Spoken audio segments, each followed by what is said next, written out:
Hi, my name is Alberta. It's been ages since I did anything for married couples or single people or guys or any other person. Well, if you are watching me for the first time, I've got other stuffs which is for married people, single people, or anybody that wants to learn.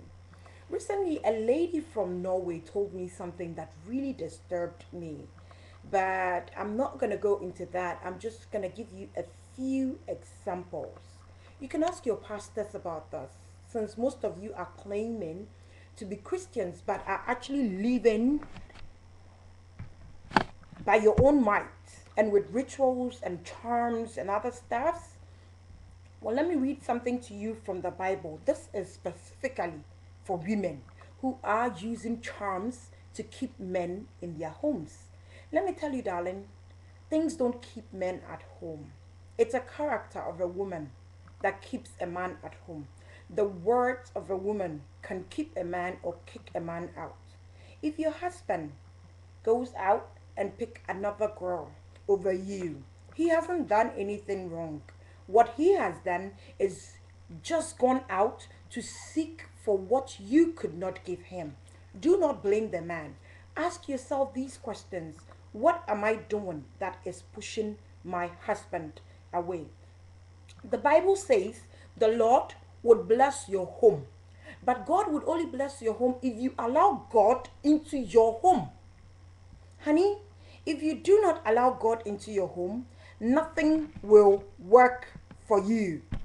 If you are using your own strength, your own words, nothing is going to work for you. And don't think it's a curse. It's in Proverbs. I would read that to you. Proverbs verses 14, chapter 1.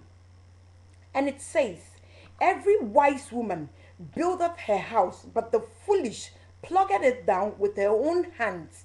With your own words, you have pushed your men away. With your insult, with your pride spirit, your arrogant and selfishness, you pushed your men into another woman's hand. After pushing your man into the woman's hand, now you are blaming the person from taking your man. Don't blame the person, blame yourself. Again, Proverbs verses 14, chapter 24 says, the crown of the wise is their riches, but the foolishness of the fool is folly. Why do you think the Bible will use that? Proverbs is actually a chapter that speaks to married women, especially the ones that have pride spirit. When you are married, the man is the head, not the woman. There was no chapter in the Bible that God made the woman the head. If there's anything happening in your life, God knows why it is happening. Recently, I was speaking to my sister-in-law, and she said to me that the Bible says, I know that part, but I still listen to her carefully. And believe me, I respect the husband's family, because that is how you can bind your marriage and keep your marriage. You cannot go into somebody's house, take his son and say, I'm going to make him leave the whole family. I'm not going to make him talk to anybody. I'm not going to make him make any friends. He's supposed to make friends with just my family. That is greed. Woman, stop it. It's not going to give you your husband. You're rather going to push him away into the hands of another woman. And he's never going to come back. Honey, believe me, you can go to any pastor in the world. He would pray every prayer, but the man will never come back. Because after you push him away and he experienced true love, true peace, true harmony and happiness from another woman, there is no way you're going to get him back. That is one thing you should know when you're treating your men badly. Again, Proverbs verses 15. Those of you that are using the Bible or hiding underneath the Bible to commit crime against your husbands, to treat the men badly, and you thinking you are the men whilst the men are the women. Stop acting. You are not dealing with anybody. You see, by their fruit you shall know them. When you are bad, you are not showing me. anything. When you are proving to the world that your marriage is good, well, honey, let me tell you, you are not doing anything. Because once it starts stinking, the whole world will get to know about it. Just like pregnancy, you can never keep pregnancy inside till the 9th month that you would deliver. It will definitely come out. That is how marriage is. When the problems start, it grows, it matures. And once the problem is fully matured, into the 6th month, the 6th year, the 7th year, it comes out. It protrudes just like the pregnancy. That's when everybody sees it. And then you would have to pretend and do that your little cries to people. Proverbs chapter 15, verses 1 says, a soft answer turneth away wrath, but grievous words stirs up anger. The tongue of the wise useth knowledge aright, but the mouth of foolish poureth out foolishness. That is what the Bible is telling you, the woman. If you don't know how to talk to your husband, you can never ever have his blessing. You can't even have the blessings of God. God won't even bless that kind of marriage. You can stay in that kind of marriage for 10,000 years and it will break up until you, the woman, decide to change. Again, Proverbs 15 verses 6 says, in the house of the righteous is much treasure, but in the revenue of the wicked is trouble. Bam!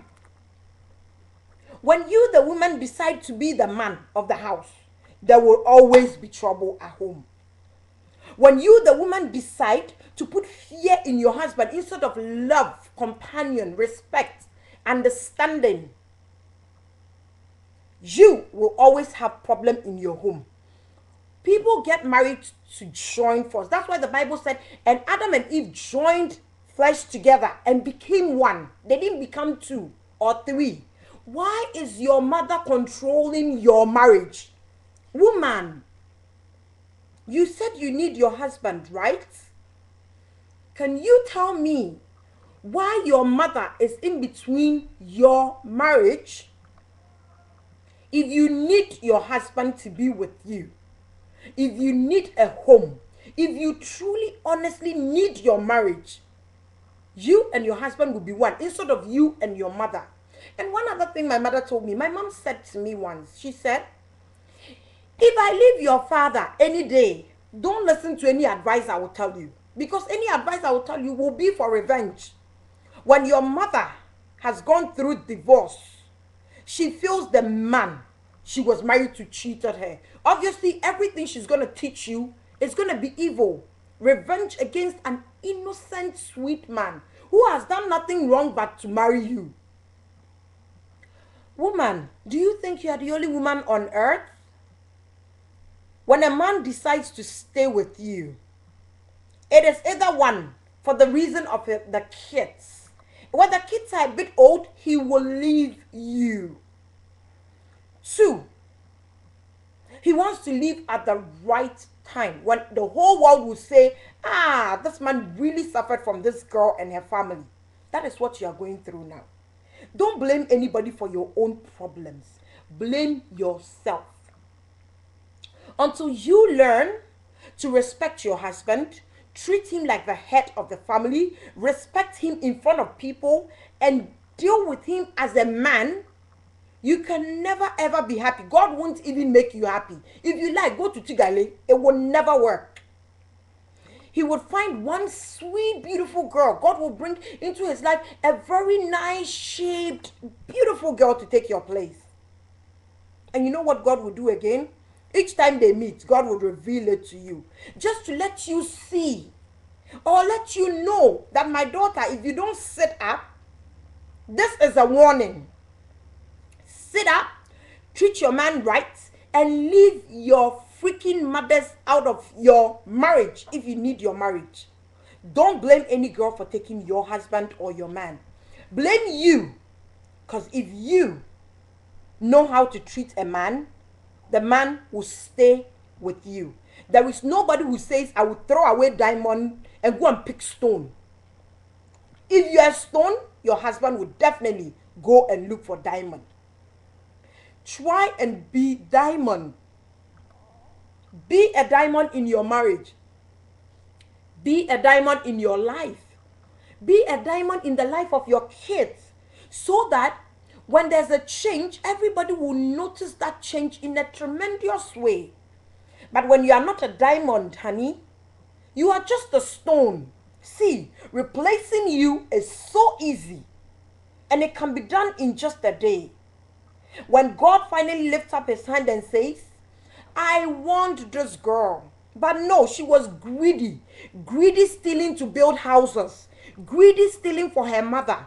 Greedy stealing to buy clothes. Things that are not necessary in marriage. Young woman, build a home of love, not a home of riches. For if anybody could marry riches, they would have done it.